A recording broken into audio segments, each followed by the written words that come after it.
I know that my user ID information. Like I was giving you the example that suppose my Windows server exists on Ethernet 1/2. Now Palo Alto, if it goes through management interface, can it reach Active Directory? No.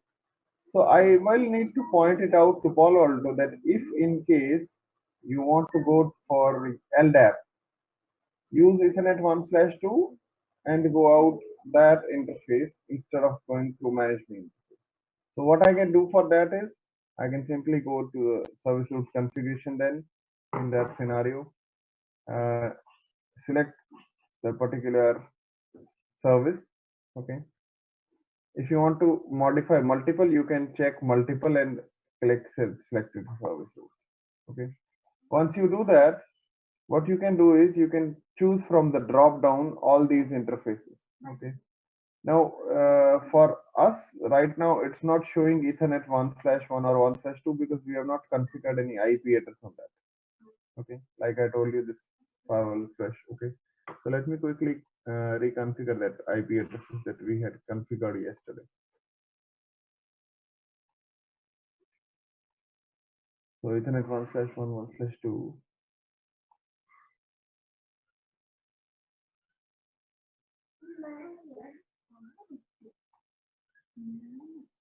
Ethernet 1/1, layer 3. I'll give 10.0.1.1/24, just like yesterday.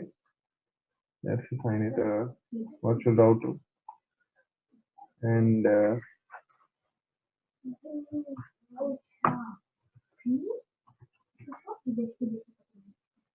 let's bring it into the same zone.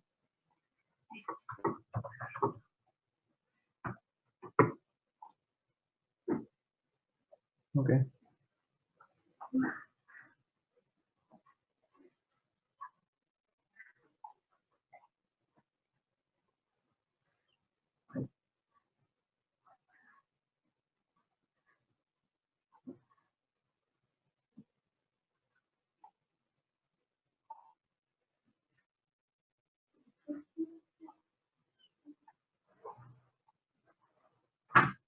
Same zone. Okay.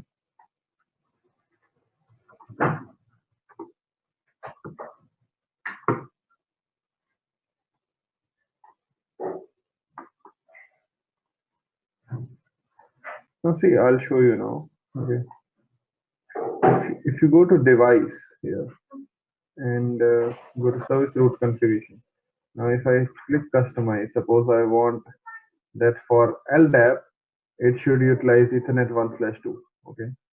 Then you can use service route and choose source interface. For this will be Ethernet, sorry, 1/2, right? So the benefit of this is, like, in certain scenarios, it's not feasible to have everything accessible for the firewall through management interface, right? So then we can choose to do this. So what happens is now for all these different things except LDAP, for all these different things, management interface will be used. But for LDAP, if it needs to fetch any user ID, Active Directory information, it's going to use this interface. Okay. So, like I was telling you here, see, by default, firewall uses management interface to communicate to various external services. Okay, like fetching updates, DNS, all these. Okay. Optionally, you can use some in-band Ethernet 1/1, 1/2. Configuration wise, this is what I did. You went to device setup service route configuration. Okay, and there you can choose appropriate service which you want to modify. Okay. Like another example would be sometimes or a lot of times people don't give internet access on management interface. Okay, like because they want to be strict in defining the policies and they want that, okay, it could lead to somebody external getting access to the management of our network device. So sometimes companies have a policy that on the management interface, there should not be access of internet. So obviously, if you don't have access of internet on management interface, and suppose you want to download those dynamic updates, okay. Now, can you download those dynamic updates or those software updates using this management interface? No. So you might have to use Ethernet 1/3 to maybe fetch all those, whatever is pointing and having access to internet. So then also you can modify and say like, suppose we can say like uh, for Palo Alto Network Services, okay. I want to utilize now. I don't have Ethernet 1/3 configured, that's why it's not giving that option, but you get the point, right? Is it clear now?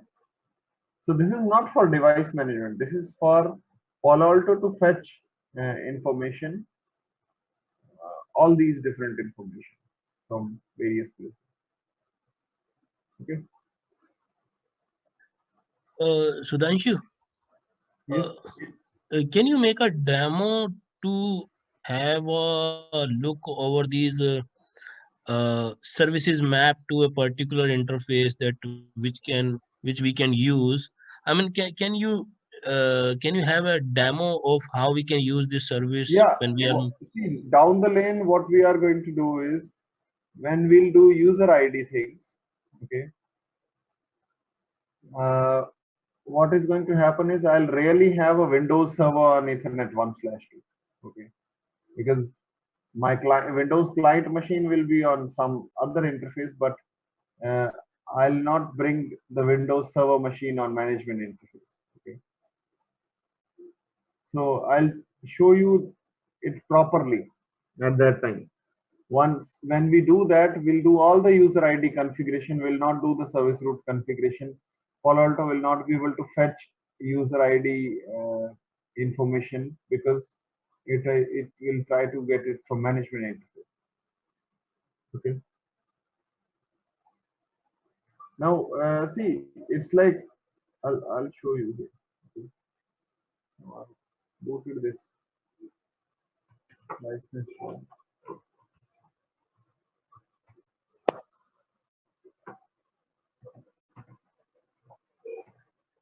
HTTPS.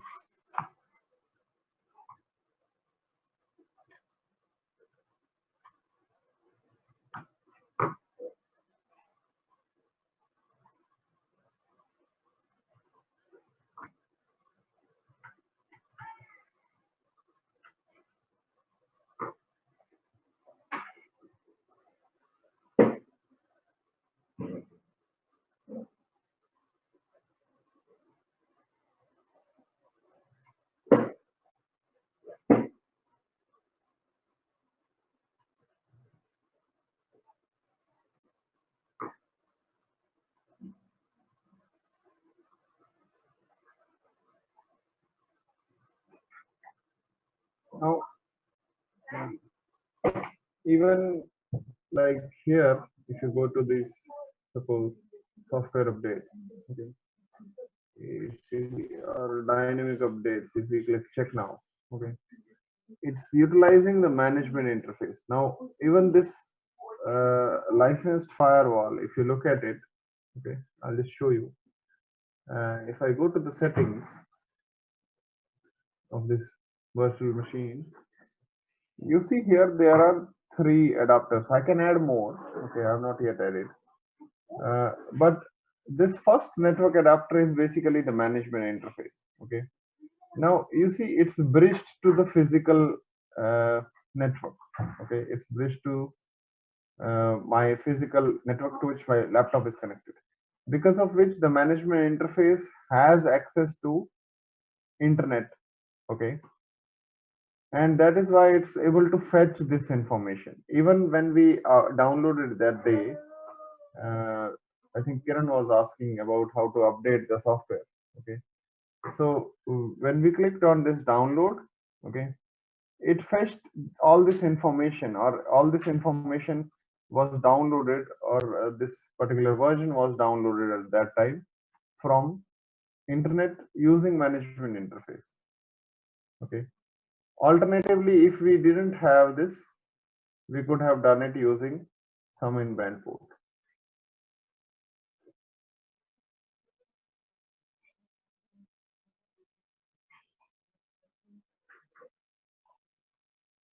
Okay, like for now we have use everything management interface. Okay.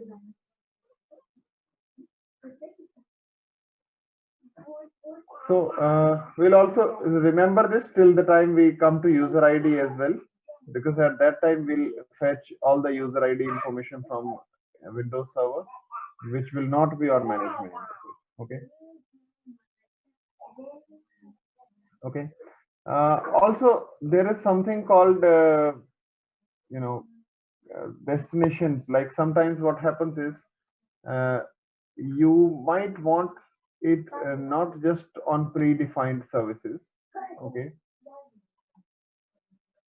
but sometimes what happens is you want that whenever Palo Alto generates some traffic. Okay, Palo Alto is initiating a traffic to some destination, not the transit traffic. See, I'm not talking about right now Win2 sending something and which needs to be routed further or sent further. I'm not talking about that. I'm saying like traffic generated by this Palo Alto machine. Suppose there is some traffic being generated by this Palo Alto machine. If you want that for this particular destination, the traffic should always be generated by Ethernet 1/1 or that, you can go to this and add here as well a service route. These are called predefined service routes.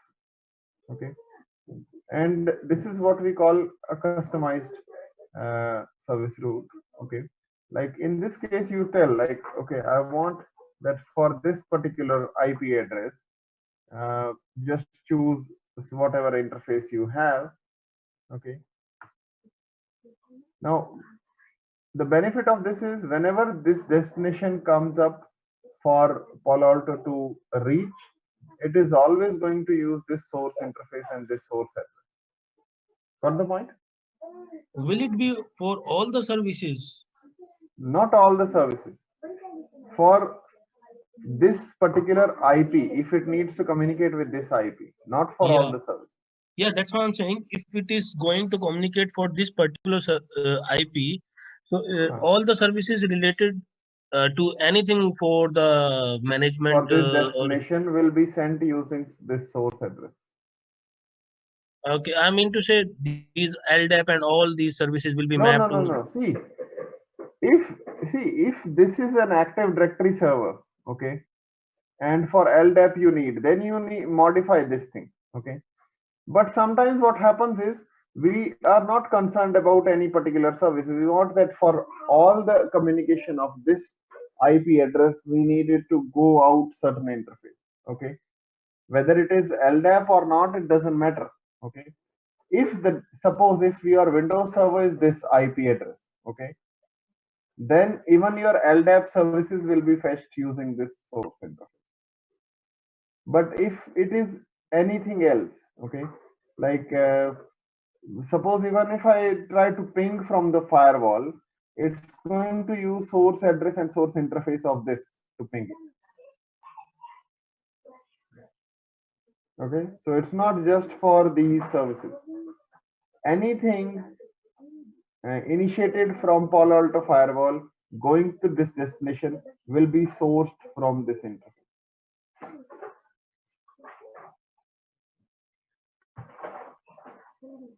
Okay, so Okay, you can also get this a little bit clearer from CLI. Okay, see, when you configure it using CLI, okay, you can use the command set device config system root service and define these service routes. Okay, when you define these service routes, these are all predefined service routes. Okay, Hey Sudhanshu, yeah, can we get this PPT so that in free time we can just go through it? you are going to get the hard copy of this, all this content. Okay. Uh, okay, just get in touch with whosoever you are in touch with, inquiry and all that. Actually, I had a word, but they are telling like till lockdown, nothing can be seen.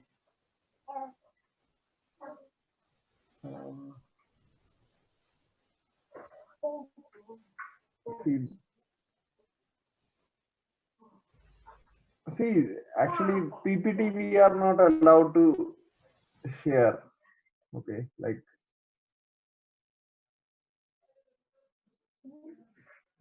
see, all that is under their control, as in they decide like. I think most of the times they just give hard copies. They don't give soft copies for this. I think where are you currently? Chennai. I think now the courier services have resumed. So just ask them, okay? Uh, because there are some. I'm not saying like all of the people of iMedita have started coming to office, but there are some one or two people like office support staff and some people they have started coming. Maybe in some 1 or 2 days they can start sending you those, because courier services and all these package services I think have started working in here in food. Okay. Just double check. I'll also inform from my side. Okay.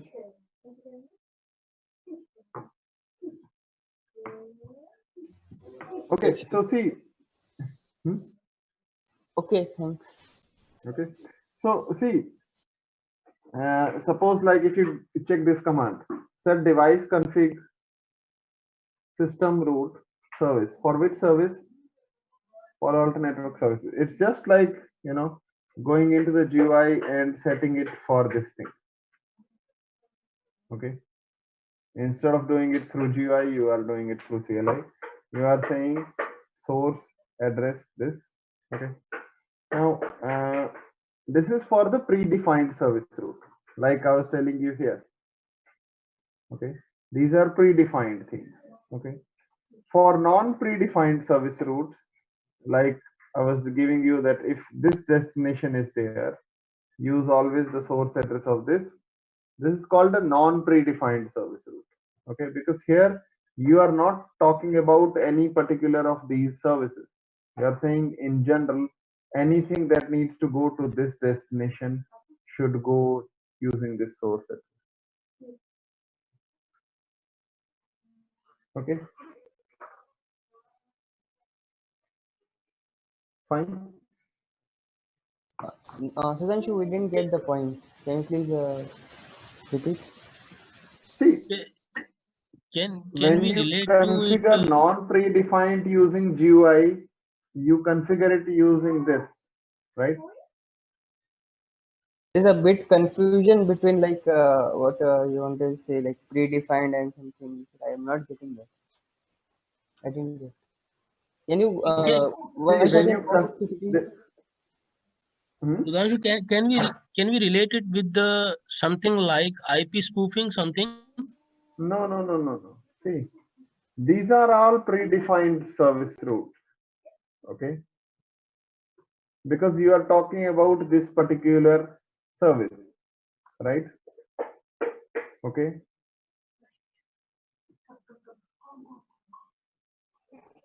but sometimes, like for example, I'll just give you another example here. Okay.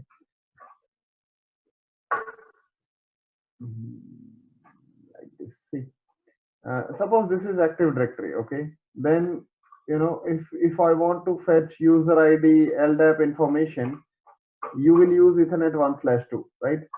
Now this is just defining it for what user ID LDAP, not for every communication that needs to happen with this IP address. Suppose if I go to this Palo Alto and try to ping 10.0.2.11, okay, or let's take another example. Like suppose you have this as your firewall. Okay. And for a particular destination, maybe you have lots of routers here.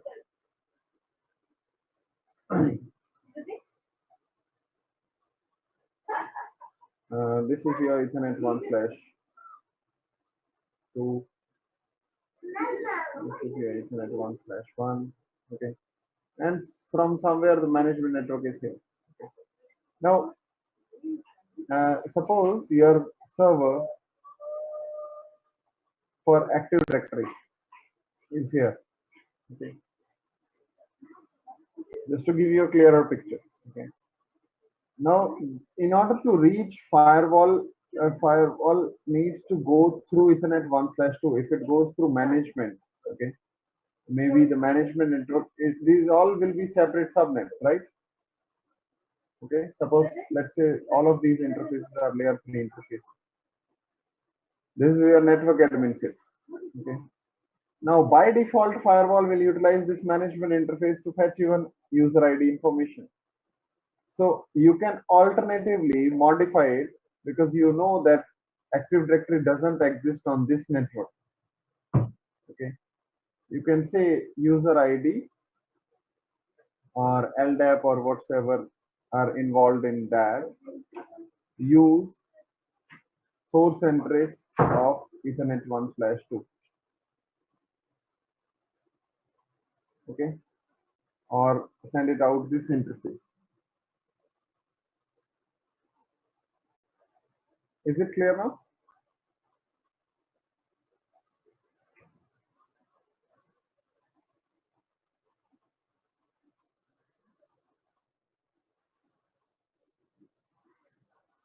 Yeah. And also, like, suppose let's say suppose the internet is here, okay, in this scenario. Okay. Now, if you keep on sending uh, your for updates, for suppose these dynamic updates. Dynamic updates are all those antivirus, app ID, and all these updates which dynamically get downloaded. If for firewall you leave it to default, it is going to use management interface to fetch these updates. Is it here, this side, in this scenario? No. It will need to utilize Ethernet 1/1, some outside facing interface to download these. This again can be defined.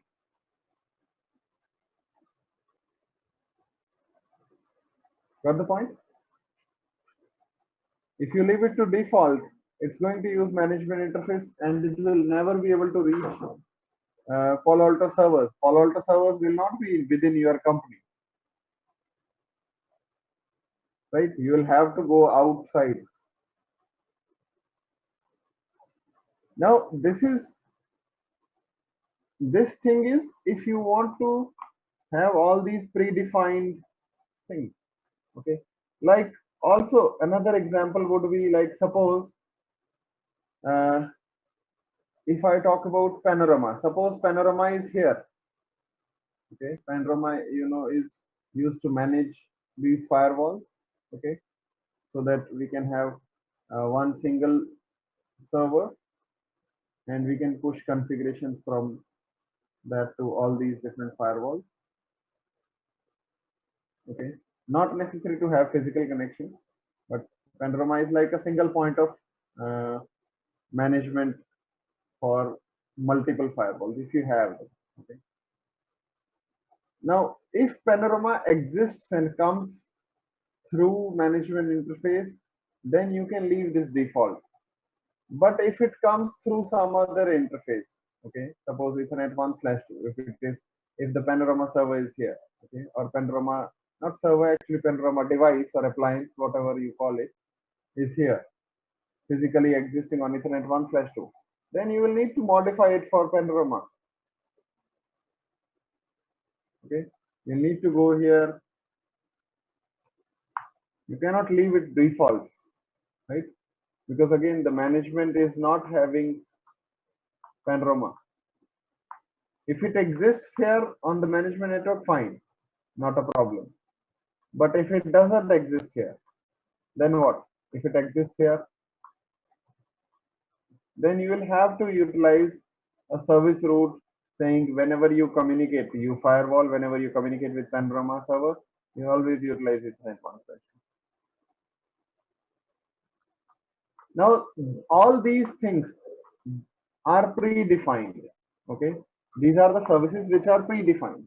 Okay, here we are not talking about any destination IP address. Are we talking about any destination IP here? No, right? But with this, you can define this destination IP. Always use this source interface if Palo Alto is trying to communicate. Same thing is called non-predefined. This is called a predefined service route, and this is called non-predefined. Why is this called predefined? Because this you are talking about particular service. You are not talking in general about IP address basis. Okay, like in here, this was defining predefined. This is non-predefined. Okay. Similar to that, from CLI, you see, we have defined this particular service. Okay. But in this scenario, in non-predefined, we have just said whenever you communicate to this destination, always use this source address. You have not specifically said about any service. You have said any communication happening with this destination should go with the source address of this.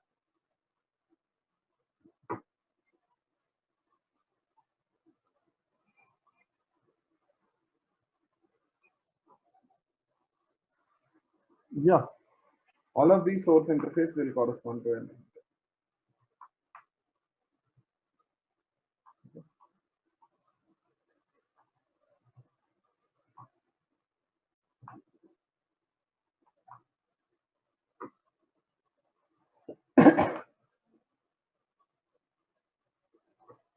Now this thing we already discussed, like there is candidate configuration, that is configuration changes made but not committed. If you commit them, then the candidate configuration gets pushed to running configuration, and running configuration is the configuration which is currently active on the firewall. Okay. So basically, if you're coming from Cisco background, you have the mindset of startup configuration, right? Here there is no startup configuration. Okay, like it's called running configuration even when it is saved in the hard drive. Okay, like people often ask, like coming from Cisco background, like, okay, suppose I have done some prior configuration and firewall boots up. Now, doesn't it have any startup configuration? No, it will have this file in its SSD. Okay, running-config.xml file. This will be stored in the permanent storage space.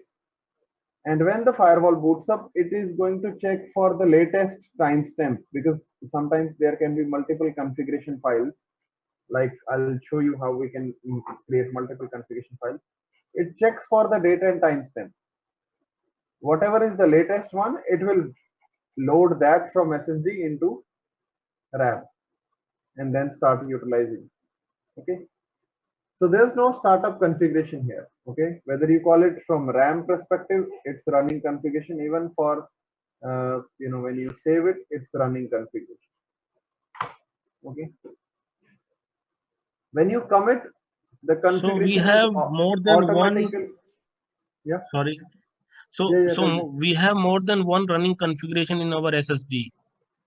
No, I'm saying, like, if you have multiple timestamps of multiple different configuration, it will Yeah, load the running configuration which has the latest time. latest one. Because yeah, But we have all the running configuration files in the SSD. they are not exactly called running configuration files. Like But yesterday yeah, when we did those configuration, okay, you saw we could load another configuration version. Okay. yeah, Particularly, people don't like to call them running configurations, but this is just a copy of multiple running configurations at multiple times, right? yeah. Okay, okay. So it just looks at the timestamp. The latest one is the last And committed one. how many Yeah. CV will be stored in our device? Is there any capacity of the SSD? See, usually the SSD is like 64 GB, 128 GB. So, this XML file is like some kilobytes. So there's too much Okay, space for these files. okay.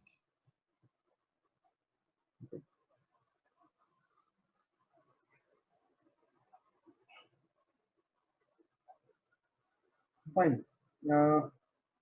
Also, see, people sometimes ask like, do we need to save configuration? No. When you commit, okay, a copy of that gets stored in the hard drive or SSD, whatever you want to call it. It's most likely SSD these days. Okay. In older it used to be hard drive. So when you commit, it makes a copy in the hard drive for the configuration. Okay. So you do not to if there's no write command like something like that. Okay. When you commit, it gets written to NVRAM if you want to call it, but it's not NVRAM, it's SSD.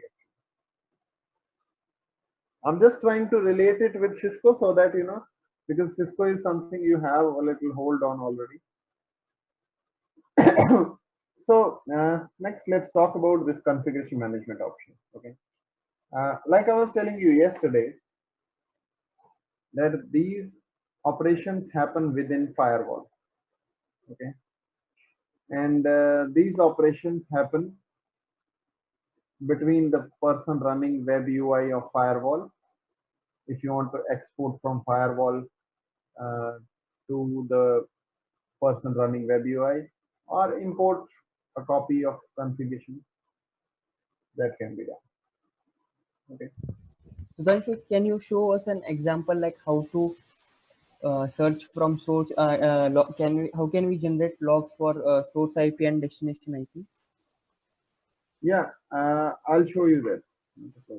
Actually, it's very simple here. Okay.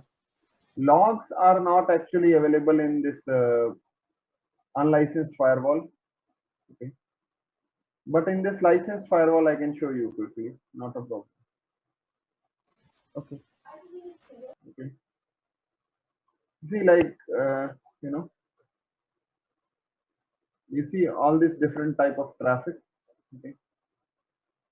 They've kept it very simple. If you click on something, okay, suppose I click on this, okay, notice it comes up here, okay, in this white bar. If I click on here, okay, so you can type this query or click on this.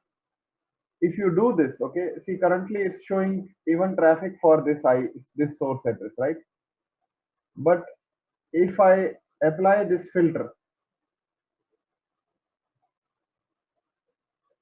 then it is going to show me only the traffic sourced from this IP.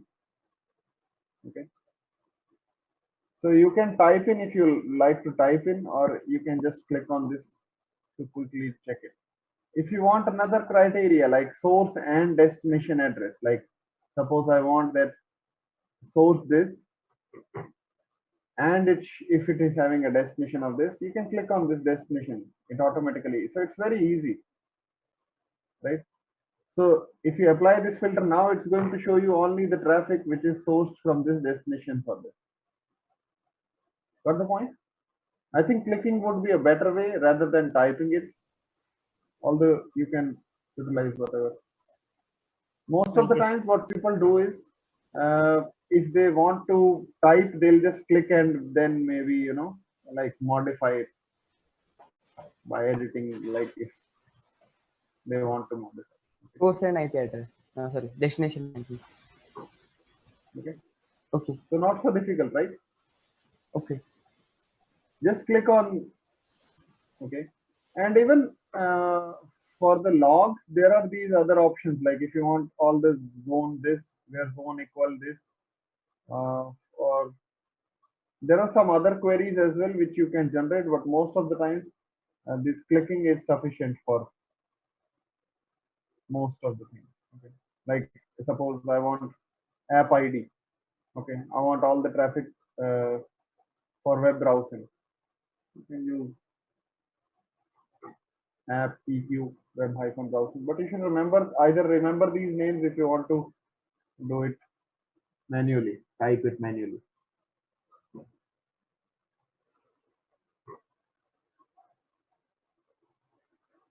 Okay, so we are talking about configuration management. Okay, coming back to this.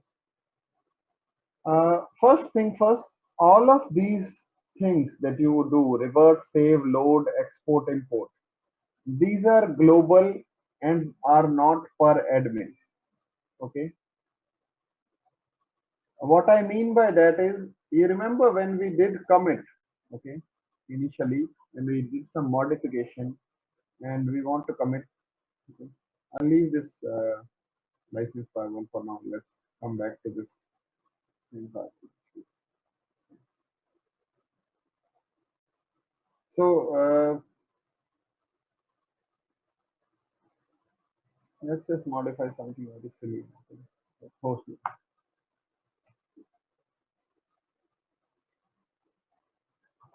Now, when you click commit, okay, I showed you that what you can do is you can say, commit only those changes made by me. I don't want to commit for all the users, right?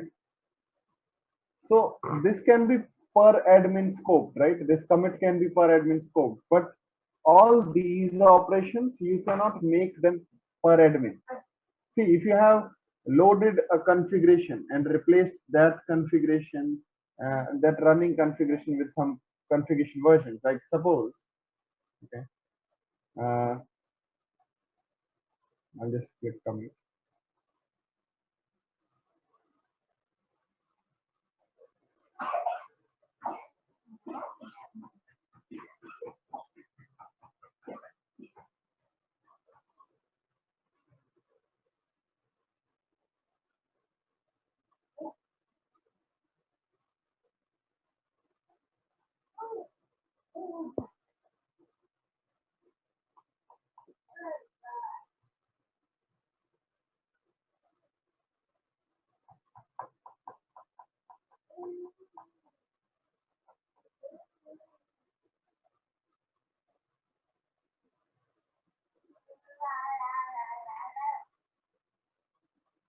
You can power off that firewall because there's too much load on the, so there might be performance issue. Okay, so commit is completed. Okay, now see, suppose I go to operations.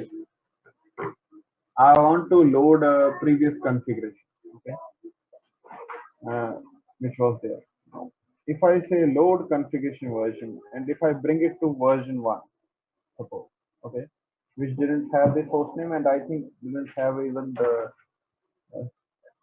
some of other things. But point is, like, when I load this, okay, if I load and select this configuration version and click OK, it will load it for everyone, not for my particular user, right?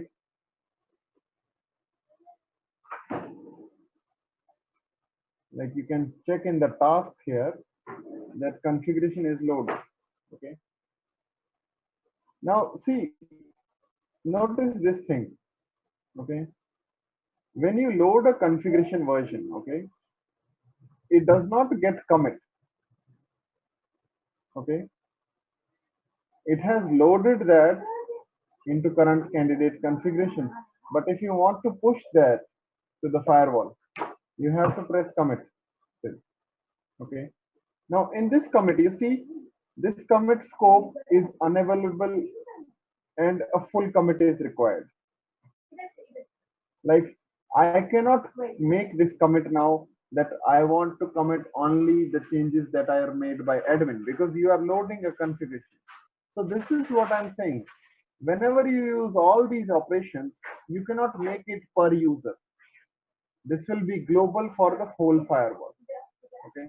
If you save a configuration, or if you revert or export, import, all of this is happening for all of the users, not one particular user. Okay. Like I was telling you, revert, save, load. These operations are used to manage configurations locally within firewall. Export is used to export configuration from firewall to host running the web UI, or import is used to import configuration from host running web UI to firewall. Okay. Now, sometimes what happens is, like, suppose uh, I loaded the configuration, or suppose you make some changes and you feel like, no, midway, I'm not confident in committing this configuration. You can click on revert to running configuration, and what it will do is it will basically delete that candidate configuration, and you will be moved back. See, now there is nothing to commit pending, right? Because we have reverted to whatever we were running. So we have all these, host name and everything like we were having earlier. Okay. Like suppose this happens commonly, that you start with some configuration. Suppose I start with some configuration of modifying it at 1/3 or something else, and midway I realize, I may be messed up the configuration. I want to start from that, running configuration again. Then you use this option. Okay. No, but unless and until we Like didn't suppose, commit to the new configuration.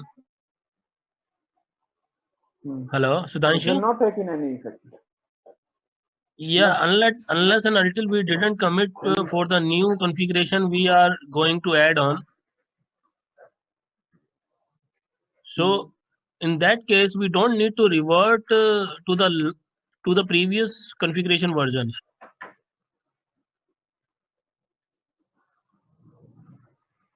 See, The wrong things will not be changed. The wrong configuration, I think, will not be changed unless and until we don't commit those changes.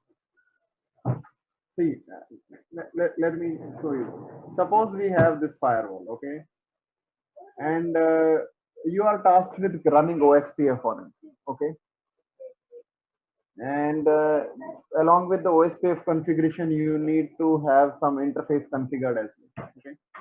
Now, somewhere you modified interface, okay, and while you were doing OSPF configuration, okay, you realized, I may be messed up some other configuration as well. So I want to discard this whole candidate configuration, okay, and start again my configuration from scratch. So what you can do is, if you go here, okay, and say revert to running configuration, then basically this means whatever candidate configuration you had, you are discarding it. Obviously, candidate configuration didn't have any effect till now. Are you getting my point? We were still Okay, got it, using the got it. running configuration. So you are basically discarding because maybe we messed up. Okay. Okay, okay, So okay. we'll start Okay, again from this.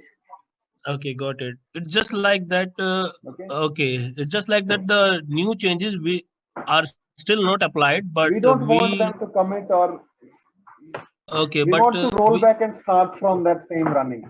okay, got it, got it. Yeah, got Yeah. it. Global no command, whichever things you have not committed.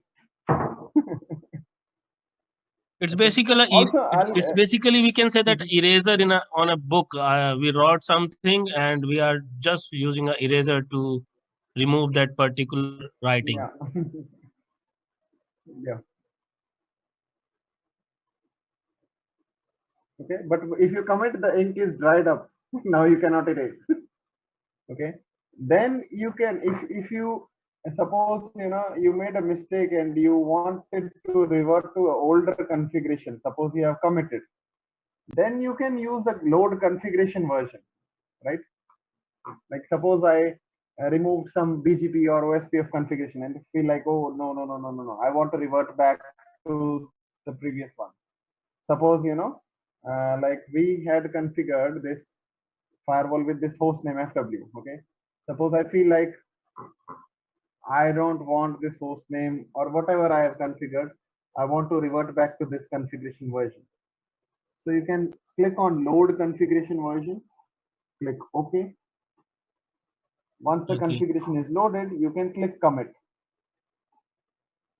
That will revert it back to the previous commit. Okay. One more thing, Anshu, do we need to create some kind of backup while we are doing the new changes? Or once we commit it will create a new running configuration and will be automatically loaded in the Palo Alto device. I mean to say, is there any, is there, See, mostly people utilizing Palo Alto, they don't create configuration backups. Like I showed you, we didn't create these configuration backups, right? All these configuration versions, which I was showing you, see, even it, although I just reverted to 2, it after commit, it's all the 4 and 2 are identical here because I just reverted from 3 to 2, right? So it's okay. already So, creating those backups for you. Even if you want to uh, download them, you can export using this. So okay. no need You to, mean to say, okay, sorry to interrupt you. You mean to say every time we do any commit action, a configuration version is created in the device. yeah. So suppose, if you want to have even for, maybe exported it out of the firewall somewhere on your some Ansible or some other configuration management tool, you can, click on this,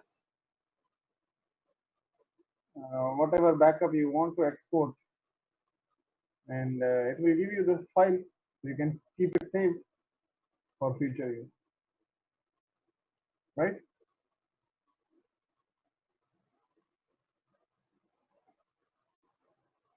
Suppose you don't want to keep all the copies of configuration version here, you want to keep some important ones saved somewhere. You can just download them using export configuration version. Okay. So also see, I have not introduced you yet to that, but let me introduce you to the question mark thing in the GUI. Okay. See, sometimes what happens is you feel like, okay, what does this option do? Okay, or what does that option do?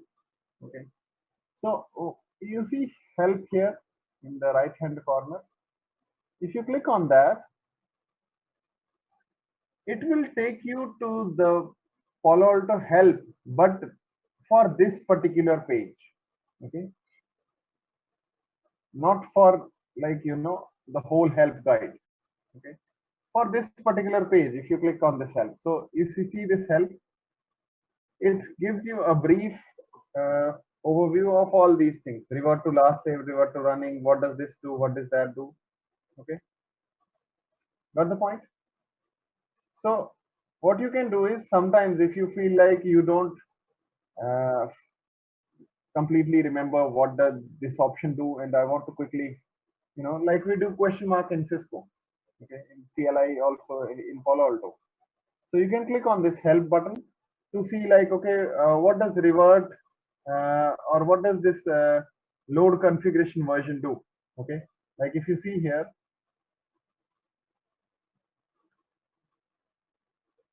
load configuration version overwrites current candidate configuration. Okay, read this: overwrites current candidate configuration with a previous version of running configuration that is stored on the firewall or panorama. This is what it did, right? But see, read it carefully. It overwrites what? The candidate configuration. So until or unless you commit after loading any configuration version, it will not take any effect, right? This is what we tried. Just now we loaded the configuration version 2, right? So this helps you even to maybe gather better version of understanding. Okay, preferably, I'll tell you, while you are doing practice, okay, you can read some parts if you want to, if you are curious about any particular option. Okay, if you are more curious about any particular option. Now,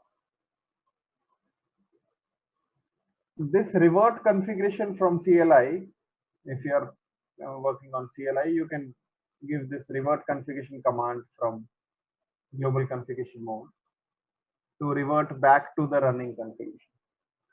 Like I did this thing, you know, revert to running configuration. Okay. Now, also there is something called revert to last saved configuration. Okay. It's not like you have to commit, then only the configuration will be saved. If you go here, just adjacent to commit, there is save changes option as well. So you can save some configuration without committing it. Okay. But that will not take any effect on the firewall. Okay. Until or unless you commit it. Okay. Save will just save it in the permanent storage space. It's just like in Cisco, you can make a copy of some configuration in Flash. Okay. You can copy startup configuration to Flash and keep a copy there.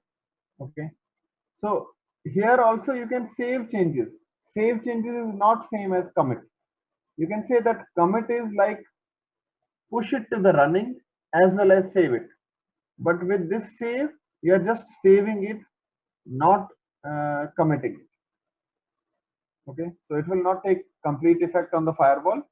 It will just be saved as a copy in the SSD. Okay. So let's see all these. We have included all these options here. Okay, like if you choose this save changes, okay, then just like you can revert to running configuration, you can revert to last saved configuration. Suppose you are doing a very long configuration and midway you realize, look, okay, till now I have done okay, I want to save my progress. You can save changes. Those changes will not take effect and get committed. Okay, but they'll just be saved.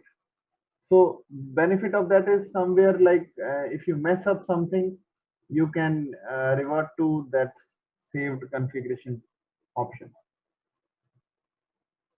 This I already showed you. Deletes your current candidate configuration and start over. In other words, this option copies running configuration to candidate configuration. Sudhanshu, Yeah. how can we compare that? I mean, how much configuration I have changed in a copy of save configuration? I mean, I'm doing something There and is configuration audit, right? Which you can see. okay. I Running already told you. configuration and the saved You can configuration have I the can. saved versions as well as everything here. So you can, Okay.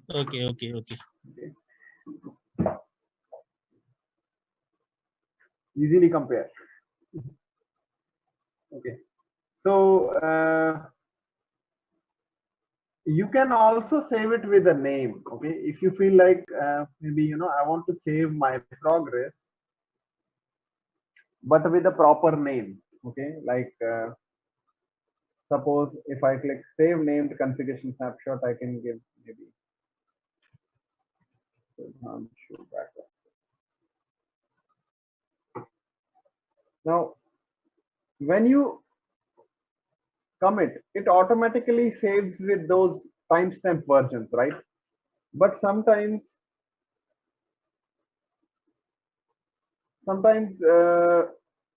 we don't have the liberty of remembering the time. Like if you go to version, you cannot recall like, okay, did I commit it this time or that time? Then it's better to have a named configuration snapshot. Like I just saved named configuration snapshot. If I click export named configuration snapshot, I can see that, okay, this was the file copy that I saved. Okay, fine.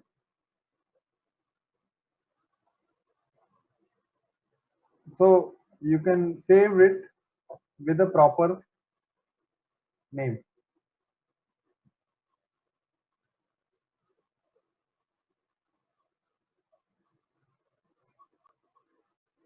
Okay, save your current candidate configuration to an XML file. Saves the configuration to memory. If you were to continue editing and click saved configuration again, saved configuration will be overwritten. So it's like, if I do this, okay, when you choose this, you give a name. When you do this, you don't give a name. Okay, when you click this, it always saves with the same name. That name is candidate-config.xml. Okay, so if you look at load named configuration snapshot, or if you go here, configuration order, you see this candidate Sudhanshu, what's configuration the which is saved. difference between, hello? Yeah. Sudhanshu, What is what's the the difference difference between saved configuration? Can you show me the screen once again, the complete Yeah. screen? What's the difference between this and this, right? No, These no. two. What's the difference between save configuration, save candidate configuration, and the link over there, which is, I mean, Save named press button, configuration file. press button over there near to the commit section. I mean, what's the difference between, It's yes, same. this It's and same. it's same. It's same. It's just that they have kept it here quickly to save it, so that you don't have to go into this. There's no difference.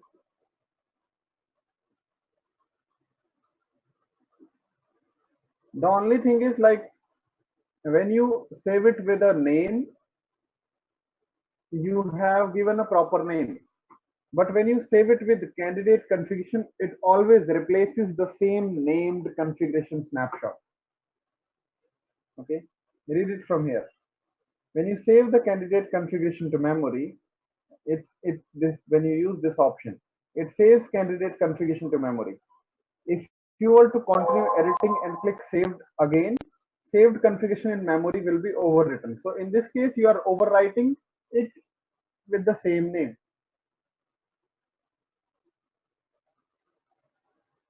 With load named configuration snapshot, you saw that already. Okay, and the load configuration version also I showed you. Okay.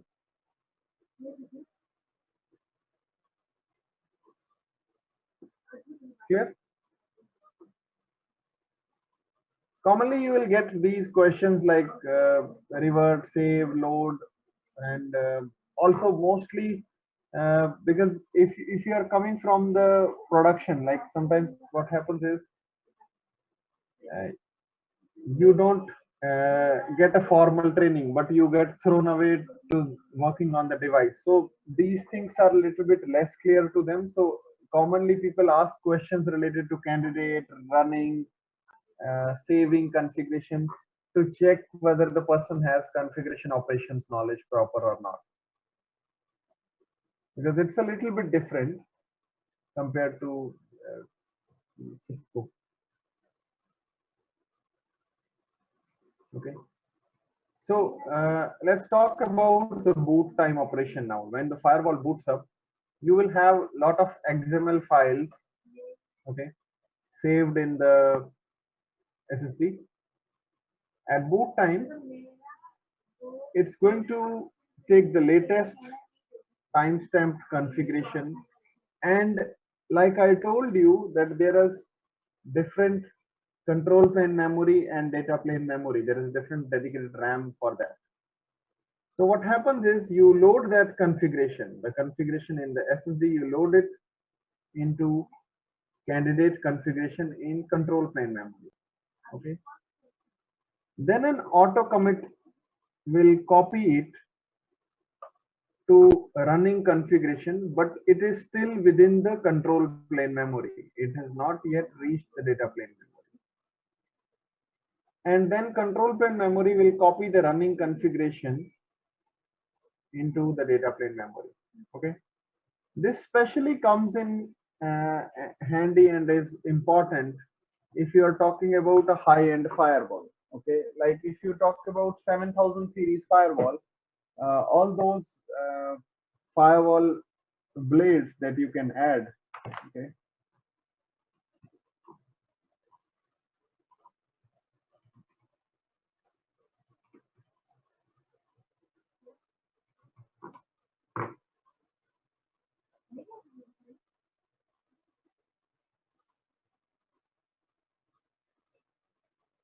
you can add these things to this.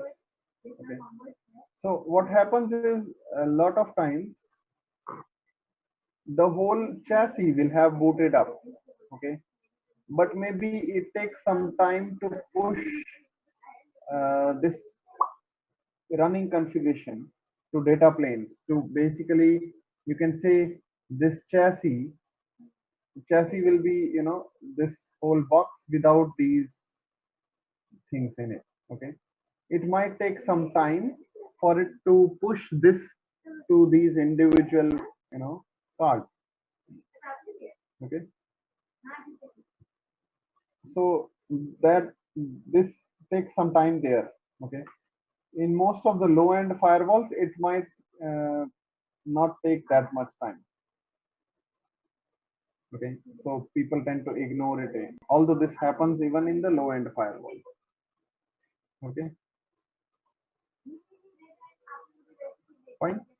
So you should know what is auto commit, because at the boot time there is no user intervention required to commit the configuration. Okay, so what happens at that case is not you actually, the firewall will do auto commit. Okay, and sometimes this auto commit can take some time, especially in this kind of firewall, because there is too much configuration. uh, there might be 5 to 10 minutes of time to commit the configuration to these cards. Okay, these NPC, technically they call that NPC. Okay,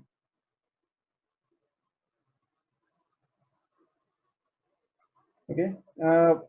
This diagram will also make it even further clear. See, if you export and import, export is like exporting from firewall to this web UI. Importing is like importing from that web UI running system to firewall.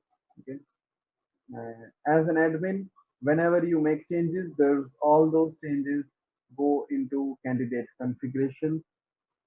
If you save it, you can save the candidate configuration and save it in the hard drive, or if you even load it, that comes back into the candidate configuration. Like I showed you that you need to commit, then only, even after loading configuration version, we had to commit it, right? So when you commit the candidate configuration, it will be pushed to control plane memory as well as data plane memory. Okay, but if you revert, okay, sometimes you revert the candidate configuration. Okay, then you can revert from running configuration to candidate configuration, or depending upon the requirement. Okay, revert to last saved as well will work. At boot time, the configuration will go into candidate configuration in the control plane memory, then running configuration, and it will then be pushed to data plane. And you remember I told you that initially this login, sometimes although you get the login, when you try to log in using admin, it doesn't work, right? The reason for that is when you try to log in to this firewall just after boot up, sometimes that auto commit has not completed. Okay. Since the auto commit is not completed, the admin username is also not yet available in the firewall. That's why it doesn't allow you to log in. Okay. That's why I said after initial boot up of the firewall, give it some time for it to, allow you to log into the device. It might take anywhere from 5 to 10 minutes. Also depends on your performance. Okay. If you are running very low on your lab environment and CPU usage, then it might take more. Okay. You can check status of auto commit. This is applicable for these high-end firewalls. Okay. Because in these high-end firewalls, sometimes what happens is you are able to log into the control plane, that is this chassis. Okay.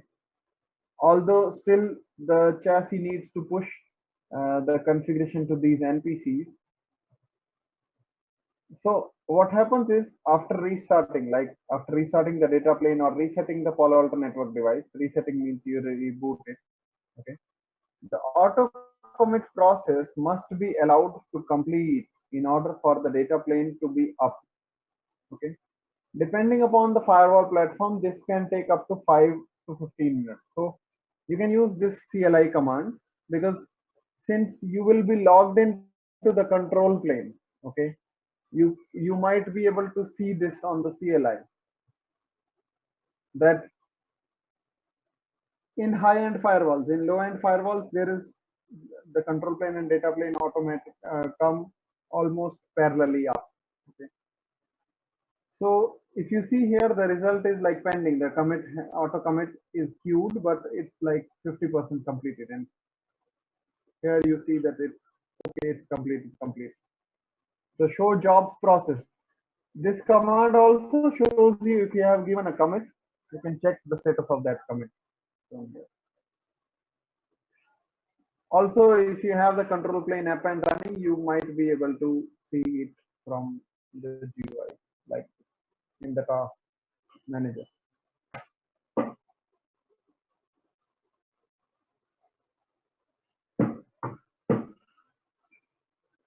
Okay.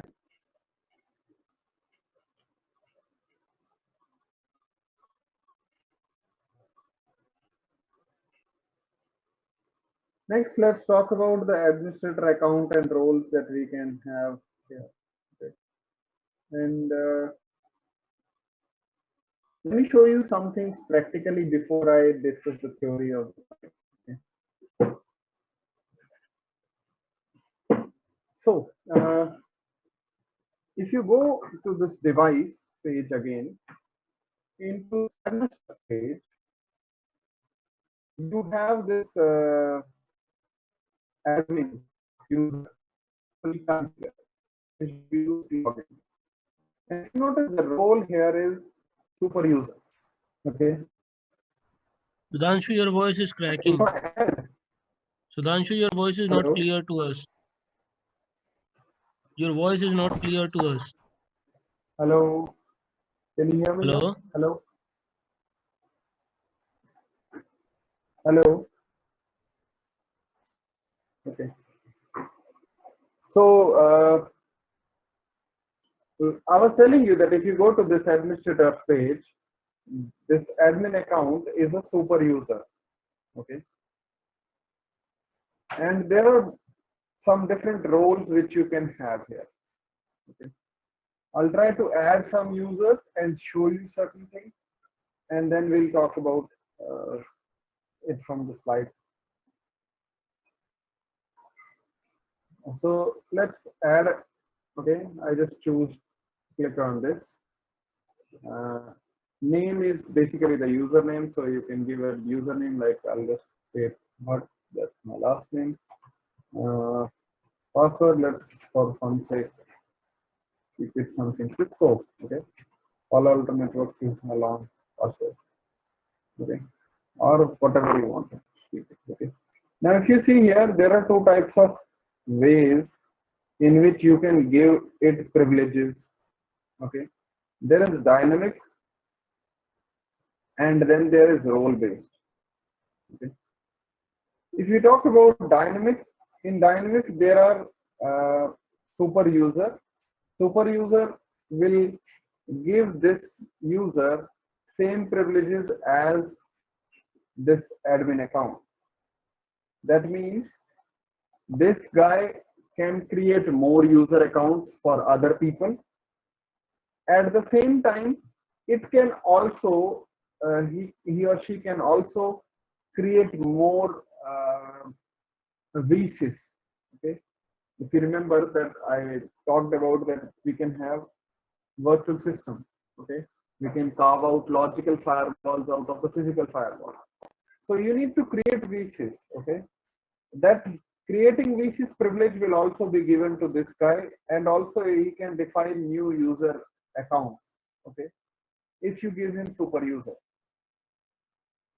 If you give him device administrator, he gets all the privileges to manage this complete firewall except defining new administrative accounts and creating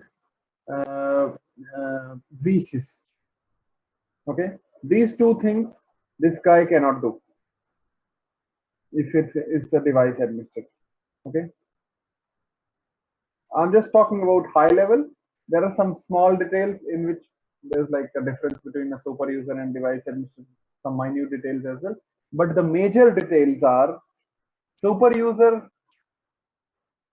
I think they give you a brief help if you hover over this. Let's just see. We used to give it earlier. No, they don't. So again, you can click on this help if you want to read further about it. Okay, this will take you to the help page similar to like I showed you earlier. If you see here, see super user, okay, has full access to firewall and can define new administrator accounts and virtual systems. Okay, fine. If you look at device administrator has full access to firewall settings except for two things: defining new accounts or virtual systems. Okay, these two things this device administrator cannot do. Okay. Read only is self-explanatory. If you give somebody super user read only privileges, they have read only access of super user. Means they cannot create new users, they cannot define new VCs, but they can check all the users, they can check all the VCs, read it. Okay, read the configuration, not modify. Similarly, you can give device administrator read only access, which most likely I think Kiran has got here. Right, you can read everything, right, not modify anything. That's device administrator read only role. Yes. Okay, now we can also have these two other things, VCS administrator and VCS administrator read only. So all in all, for dynamic we have 6 predefined roles.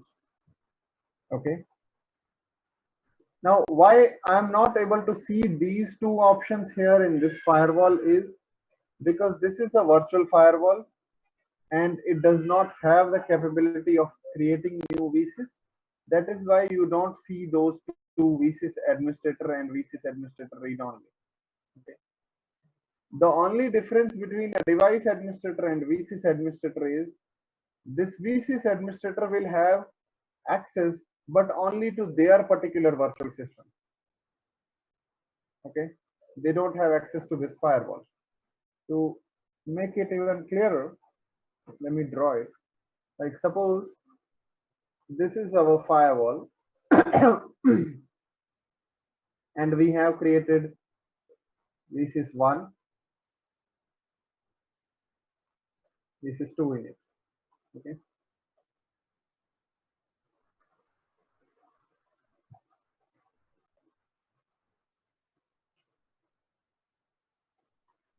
Now, if you give somebody a VSys admin privilege, okay, this VSys is basically a firewall within a firewall, right? So then they can have their own user accounts for this particular VSys within this VSys. Okay, but they cannot have, suppose like I create users, okay, just to make it clear. Suppose let's say we have user one who is acting as a super user, okay, and we have user two who is acting as a VSys admin for VSys one, okay. Then this user 2 can log in and make all the changes within this VSys, okay, like defining policies, defining network related things, even defining new user accounts. But those user accounts will be tied within this VSys. They'll not be for this physical firewall. Got the point?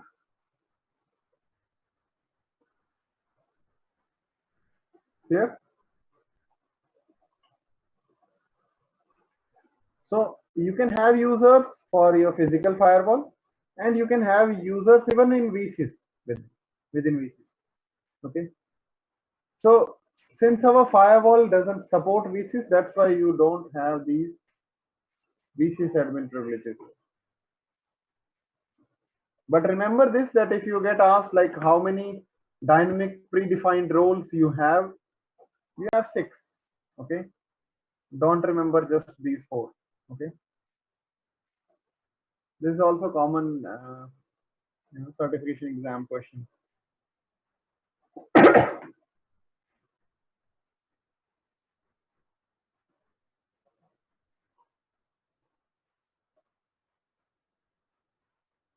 Okay.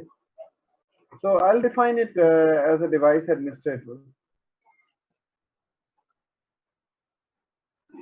Let me create another one, and let's name it Baldev. And Baldev also will give the same device administrator. Okay.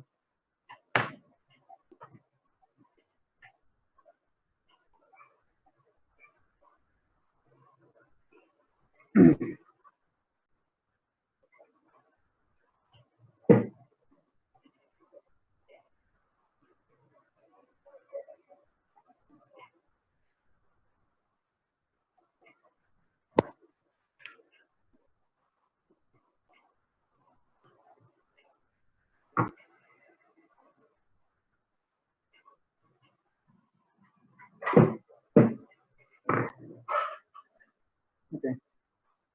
So suppose let's open another browser.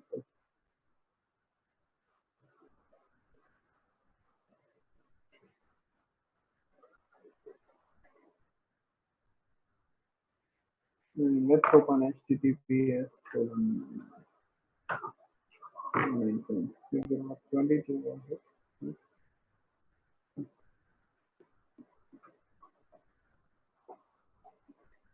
Sorry,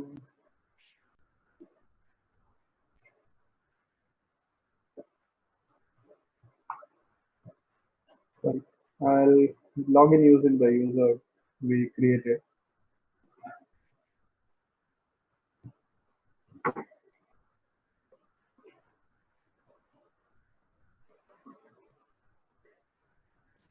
Sudhanshu, there is a question.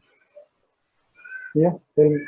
Yeah, actually, like I have seen in our work environment that while logging into the Palo Alto, we have generated a PIN, and like there is a 6-digit PIN as well as an RSA token we have to enter, and then only we can log into the Palo Alto. Yeah, multi-factor authentication can be enabled, but for that we'll need to integrate it with the, like, if you see here, there is option for multi-factor authentication.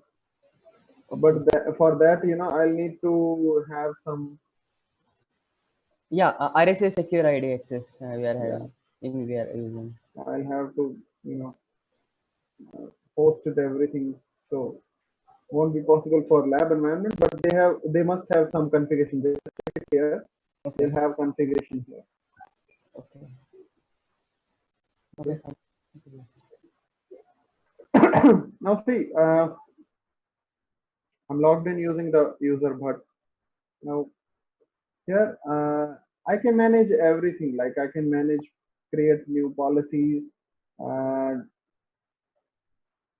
change network. Almost all the options are same. I have the full read write access of the firewall, except defining new administrator. Like if I go here, it's grayed out for me to define new users, right? For me also, I can just change my password. Okay, that's it. Okay. Now let's come back to this admin user, and the other way you can define roles. Okay, one way was dynamic. Is this clear? Because if this is clear, then I'll move to this. Yes. So what is role based? Sometimes what happens is you need very specific access. Like uh,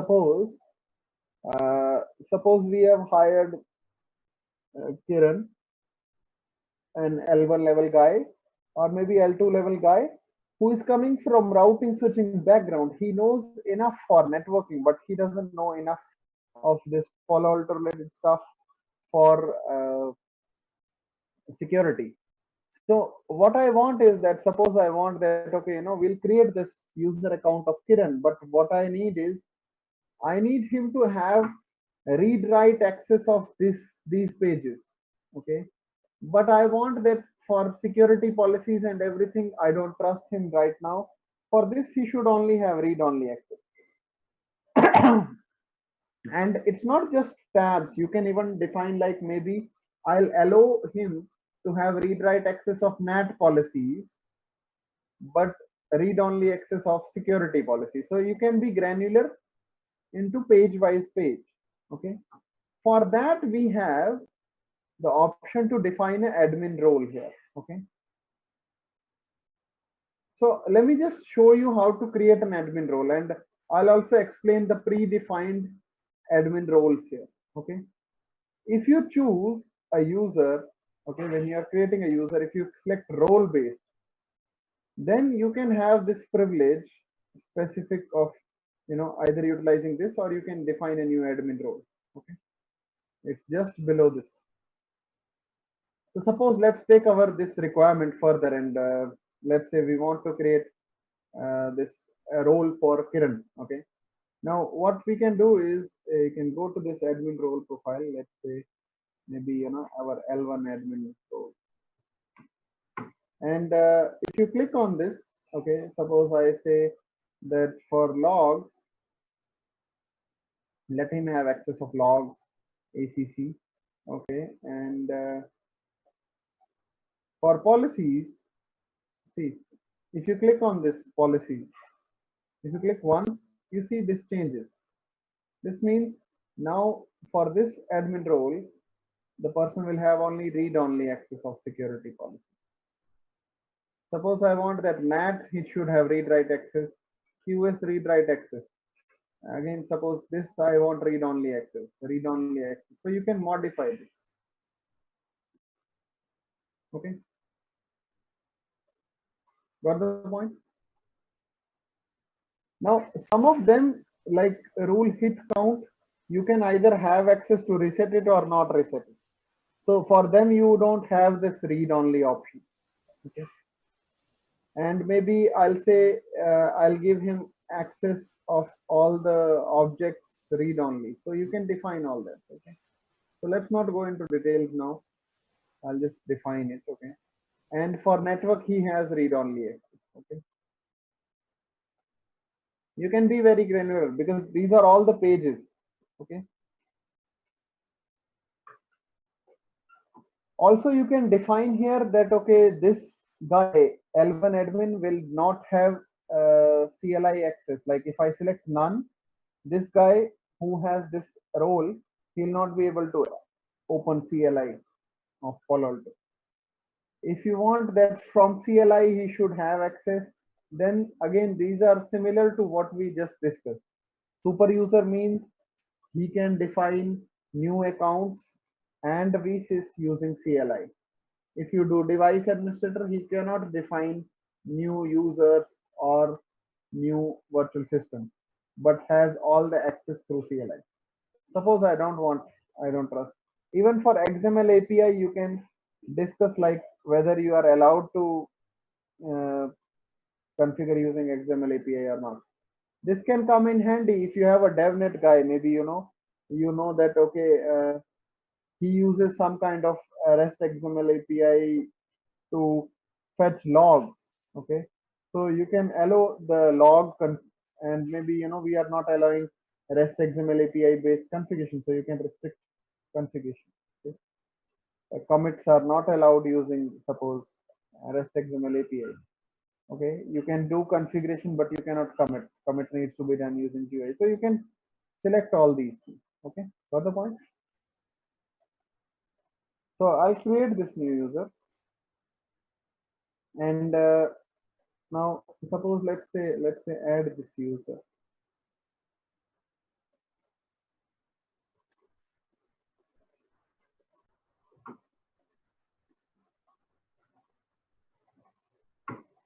And we can choose role based and give him this role. Okay, got it? Now, if I go to Edge, the other browser, let me log in using Kiran here.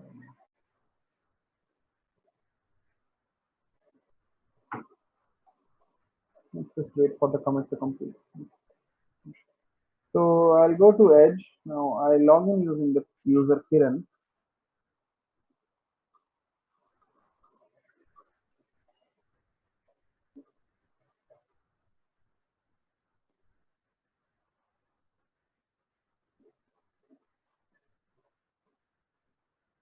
Okay. So suppose if you go to network, see, you will be able to click and modify and add these configurations because you have read-write access for this.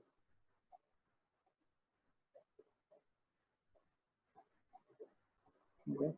I'm just saying like whatever. Okay. You can define all this and click OK, even commit. Okay. But if you go to security policies, okay, you see in the security policies he has just read access. So this add delete option is grayed out. You cannot add. Although in NAT, if you go, you can have the option to add a NAT. Okay. Even in QS, he has the option to add QS policy. But again, like policy-based forwarding, we gave him read-only access, I think. We'll discuss all these options, so don't worry about like we didn't discuss NAT. We'll discuss NAT security policy later. So here, okay, add not there. Okay, I think this should be sufficiently clear now. Yes. Okay. Sudhanshu, I have one question. What is a deep packet inspection? Deep packet inspection means like it depends on context, like what you want to which line you read. But if you talk about in terms of Palo Alto, it means that Palo Alto will go till application layer and look at the application layer data that is being sent, and then you can make rules based on app ID, which will do deep packet inspection. Deep packet inspection means you don't trust just based on the port number value. Okay. Okay. And one more thing is that from where we can see in this whether a user has been granted the right to upload or download the files or not. We'll see that. We'll see that in the file blocking. When we'll see the file blocking, we'll discuss that. Okay. Okay. That comes under objects. We are going to do the practical for that. Okay. Okay. So it's somewhere here. If you just want to quickly have a look, although I'll show it later. Okay. And one more thing I Here you want. can define direction and everything. Are we done for the session today? Yeah, I just wanted to have a quick discussion through slides for the same things that we just discussed practically. Yeah. Okay. Not an issue. So see, all administrative account are assigned a role with specific privileges. Okay, so role basically decides your privileges, which you have read access, which you have write access. So role defined privileges. There is dynamic. Dynamic is predefined. You cannot alter them. Okay, you have these 4 in our firewall. Okay, and then there is role based. Role based is custom permission sets, right? In which also there is 3 predefined. Okay, let's look at these predefined tomorrow, or if you have time, like I can extend class for like 10 minutes and show you what's the difference between these 3. Sudhanshu, can we If have everybody tomorrow? has. Can we have tomorrow? Actually, I need to log No in problem. to the shift. Okay, fine. We'll look at that tomorrow. Okay, but okay, just remind me if I forget. Yes. There are totally 6 predefined roles. Okay, these which we just discussed, and VC admin will not be available on platforms not supporting virtual systems. So we saw that already, right? So for dynamic super user, we just discussed what privileges does it have. Device administrator, virtual system administrator. Let's look at it tomorrow. Okay, I'll not rush it now. But at least remember what we did practically today. Okay. Yeah. Sudhanshu, can we create a WhatsApp group while doing some practicals? Even I am having some doubts handling incidents Yeah, on I'll share firewall. my number. See, this is my number. So that whenever we get an issue, we can ask for that. Yeah, no Okay. production Can you issues. make a Okay. group? Yes, I can make a group. Yeah, I will Just also. just Kiran, can you send make a me a group? hi hello. Okay. Yeah, yeah. Preferably why I don't like WhatsApp groups is because there is a time after which they are just used to send WhatsApp forward. No, No, no. it will not be used. It will not be used We will be So keeping this because it will be only used only for for the. the just professional, send I mean, me skill your learning. first name, last name, your full name. Along with if you're working, send me your company name as well. Sometimes Yeah. it comes in handy to maybe help out someone or help you out with something. Yeah. So send me a hi hello with your full name on WhatsApp. Okay. Yeah, and one more thing is that Sudhanshu, how much these certifications help while going for an interview? See, in India, everybody knows that there are methods to get certification done without, really knowing stuff. Yeah, that's why I was asking. There are many So loopholes. yeah. So frankly speaking, if you are a certified person and a not certified person, I haven't seen much difference. Okay.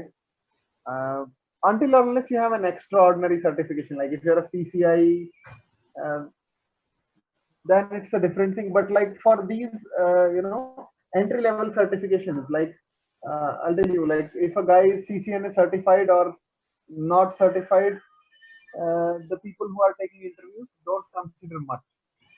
There are certain scenarios in which they consider, like if their client demands the person to be certified. But for most of the job opportunities, like even at iMedita, what happens is we get a lot of freshers who enroll for job guarantee programs. Okay? So around 90-95% of them get placed without doing any certification. So that's for a fresher. Okay, for experienced person, even because of their knowledge and their experience, there are lesser chances that you will get rejected just because of certification. No, no. Can you please repeat? I didn't get. There are less I'm chances saying, of. like, see, we can discuss this in detail, but mm, what I like to tell people is invest money on your training rather than certification Yeah, for Indian people. that's what I Okay, wanted to get cleared. yeah, for Indian people. Okay, because here the job market is like that. We have a lot of people who can get certification done and have no knowledge. Yeah, like I have seen multiple people. They say like I'm CCNA certified, CCNA certified, and like when we get for a query for a simple basic questions, they won't be answering it. I have interviewed people who have scored who boast like 1,000 out of 1,000 and when in CCNA, and they have kept that along with their CV, you know. Uh, yeah, And then when you ask them what is the size of an IP address, they are like 20 bytes, 10 bytes, something, you know. So uh, I recommend people, until unless your employer asks you specifically to do a certification, don't waste time and money doing certification. okay, like the reason why like I have enrolled for Palo Alto is like for better opportunity in like security things. I'm much interested in this. That's Right what. now, Palo Alto, there is huge scope, uh, especially for people who have at least some experience. Not for, I'm not saying like for freshers, but like 1-2 years experienced person with Palo Alto knowledge, they can easily do a job switch and get But the thing to a is, like, better job. I have seen, like, for L1, I am working as an L1, they don't give any access for firewall. Just See, only, I'll tell you, the best way to learn products is in lab environment. okay, In production, most of the times it's very mechanical way of doing things. There is a process that you follow. You cannot go here or there, right? So yes, learning never happens truly until unless you explore or you experimented. yes, So don't rely on production networks to do your labs. okay, Let you do your job, whatever you're doing, and even whenever you feel you are getting time, um take up some training, build a lab environment, and do stuff okay. that gives you a lot of exposure. See, even if you want to just push a commit in production environment, you'll think 10 times before pushing the commit. Yeah, In lab environment, you won't. we need to take 10 permissions. Like, we Yeah, need patching sheets and need approval, everything. and that is good there, but it's not good for a learning environment, right? Yes. Okay, thanks, Sudhanshu. I need to get on my job. Okay. Yeah, thanks. Fine. Bye. If Thanks, anybody Sudhanshu. else has any doubt. Okay.